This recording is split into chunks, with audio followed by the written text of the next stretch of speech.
The newsday continues here on One News Now. I'm Riza Diaz. One with VP Sara. House Speaker Martin Romualdez says the lower house is in agreement that confidential and intelligence funds are necessary for promoting peace and security.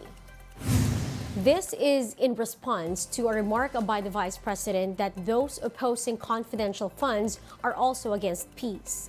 At least 650 million pesos in confidential funds were originally allotted to the Office of the Vice President and the Department of Education. Congress is in the process of realigning CIFs to agencies concerned with national defense and security.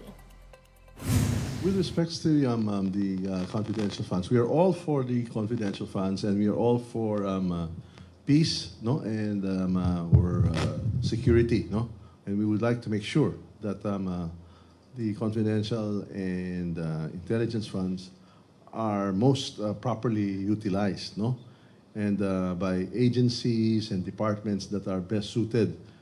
Particularly in these aspects of deploying the proper resources and personnel.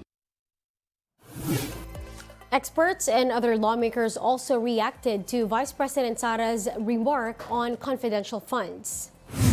Former Finance Undersecretary Shelo Magno said the Vice President should not divert the issue and should instead address concerns over her proposed extra funds. Magno added that the real enemies of the state are those involved in corrupt practices. Now, for ACT Teachers Representative Franz Castro, the Vice President should not paint critics as evil. Castro reminded Duterte it was the OVP that spent 125 million pesos in confidential funds in less than 20 days without explanation. The lawmaker added that it was Vice President Sara who said she and her offices can live without confidential funds.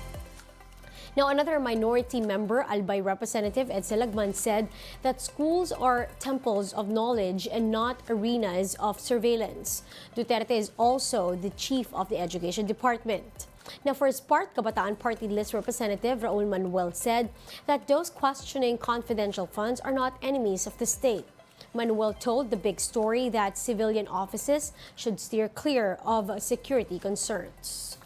Our civilian agencies already have much on their plate. Ang dami nilang responsibilities in line with their mandate. Ang obsession ng mga civilian agencies sa confidential funds is already too much at dapat bumalik sila sa primary mandate ng kanilang mga opisina. Hindi po tayo kalaban ng bayan. Pati rin yung maraming mga Pilipino na nagtatanong lang po saan ginastos at saan balak gastusin ang hinihinging confidential funds.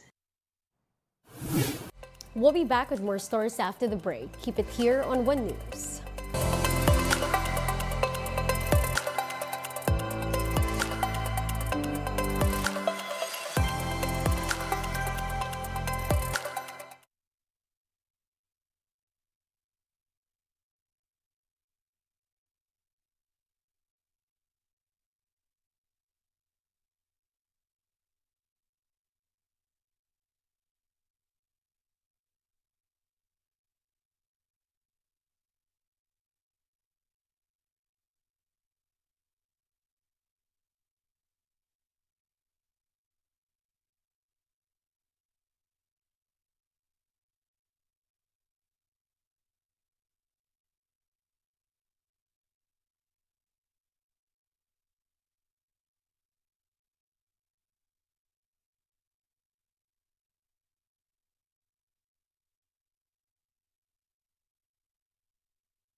You're still watching One News Now. I'm Riza Diaz.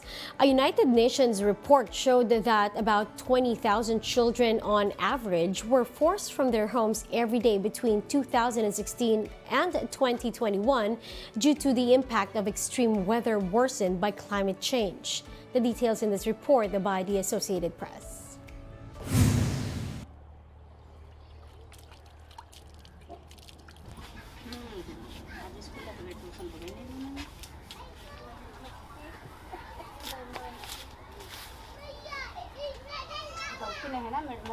वो लोग बोलते हैं तुम्हारे घर में मारा गया तो हम लोग बोलते हैं हाँ तो वो बोलते हैं कि तुम्हारे पास तो घर कुछ भी नहीं है तो हम लोग बोलते हैं कोई बात नहीं।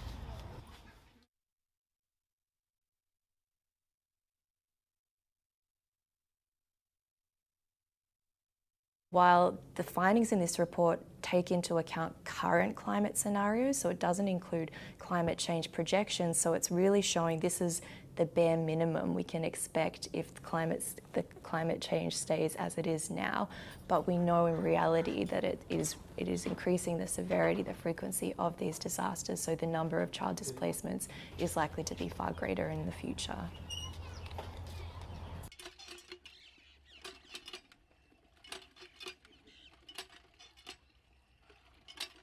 बहुत ही ज़्यादा डिस्टर्ब हो जाती है बच्चों की लाइफ। अब उनको सबसे ज़्यादा परेशानी ये है कि क्या करना है क्या नहीं करना है, वो तो फिर जैसे कैसे करके एडजस्ट करना ही पड़ता है थोड़ा बहुत। We have the knowledge, we have the tools to really address this growing challenge for children, and now is the time to really come together to protect children at risk of displacement, to prepare communities, and to support those who are already uprooted from their homes. Let's now take a quick look at today's other top stories. Retired Major General Jovito Palparan Jr. has been acquitted on charges of kidnapping, serious illegal detention, and serious physical injuries. This is in connection to the abduction and torture of two farmer siblings in 2006. Australia is helping the Philippines in repairing damaged corals in some of the country's oceans after signing the UN High Seas Biodiversity Treaty. The two countries are currently working on a joint coral reef project in Zambales and Palawan, with the possibility of extending it to Rosal Reef. Gilas Pilipinas has reclaimed the Asian Games gold medal for the Philippines, ending a 6-decade drought after outlasting Jordan 70-60. This is the Philippines' first gold medal finish since 1962. This is also now the country's fourth gold medal in the current edition of the Games. And those are the top stories of the hour. Join us later at 10:45 in the morning as we continue to monitor the day's biggest stories. I'm Riza Diaz. We are One News.